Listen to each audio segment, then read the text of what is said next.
వైభవంగా జరుగుతున్న మహానాడు పండుగ వేళ 10 కోట్ల తెలుగు తమ్ముళ్లకు, ఆడపడుచులకు, రైతన్నలకు, శ్రమజీవులకు, దేశ విదేశాల్లో తెలుగు కీర్తి పతాకాలుగా వెలుగొందుతున్న మన బిడ్డలకు వివిధ రంగాలలో తమ ప్రజ్ఞా పాఠవంతో తెలుగు తల్లికి సాంస్కృతిక, సాంకేతిక, సాహిత్య నీరాజనమిచ్చిన కళాకారులకు, మేధావులకు, శాస్త్రజ్ఞులకు, విఘ్నులకు, ముఖ్యంగా నా పసుపు జెండాను కుండెల మీద మోస్తున్న తెలుగుదేశం కార్యకర్తలకు నా హృదయపూర్వక నమస్సుమాంజలి. సరిగ్గా 43 ఏళ్లయింది నా తెలుగు వారి కోసం, నా తెలుగు జాతి ఆత్మ గౌరవం నిలపడం కోసం తెలుగుదేశం పార్టీ స్థాపించి. నేను స్థాపించాను అనే కన్నా పుట్టింది అనాలేము. ఎందుకంటే ఆనాడు కార్మికుడి చెమట నుంచి, కర్షకుల రక్తం నుంచి, చాడిత పీడిత ప్రజల బాధ నుంచి పుట్టింది తెలుగుదేశం. కులమత వర్గాలకు అతీతమైన నవ సమాజానికి సరైన నిర్వచనం చెప్పేందుకే తెలుగుదేశం పుట్టింది. పేదకు కనీస అవసరాలైన పూటకు పక్కెడన్నము, తన దాచుకోవడానికి పక్కా ఇల్లు, గౌరవం నిలుపుకోవడానికి ఒంటి మీద వస్త్రం, వీటితో పాటు రైతన్నల సంక్షేమం, ఆడపడుచుల అభ్యుదయం, బలహీన వర్గాలకు పాలనాధికారం, వీటిని అందించడం కోసం మొదలైన తెలుగుదేశం ప్రస్థానం ఆ తరువాత ఎన్నో మలుపులు తిరిగింది. కొత్త జగతికి, అపూర్వ ప్రగతికి పాటను వేసింది.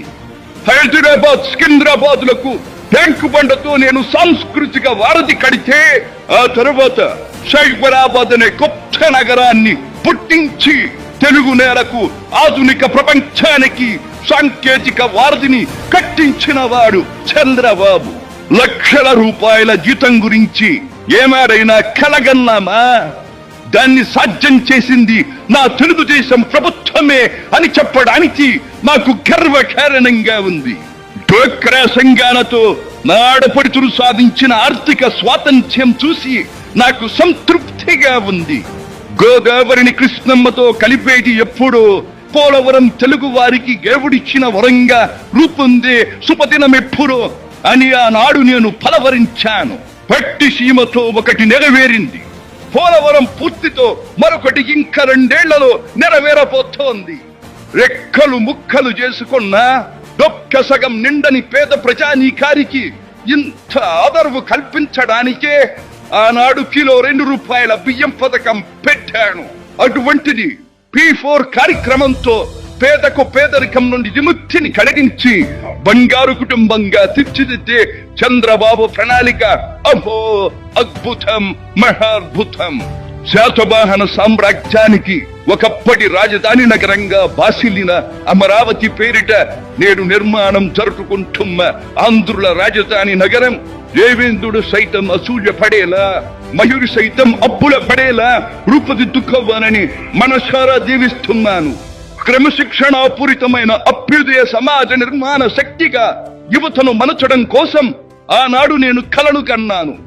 యువగణానికి ప్రాధాన్యమిచ్చి యువశక్తికి పదును పెట్టి నా కలను నేడు తీరుస్తున్నాడు నా మనవడు లోకేష్. అంతేకాదు, అధికారానికి సరైన నిర్వచనం మానవ సేవ అని ఆనాడు నేను పాటించిన నియమాన్ని నేడు గతంలో ఆచరించి పార్టీ కార్యకర్తకైనా సాధారణ పౌరుడికైనా అండగా నిలుస్తూ నా వారసత్వానికి వన్నెదిస్తున్నాడు లోకేష్.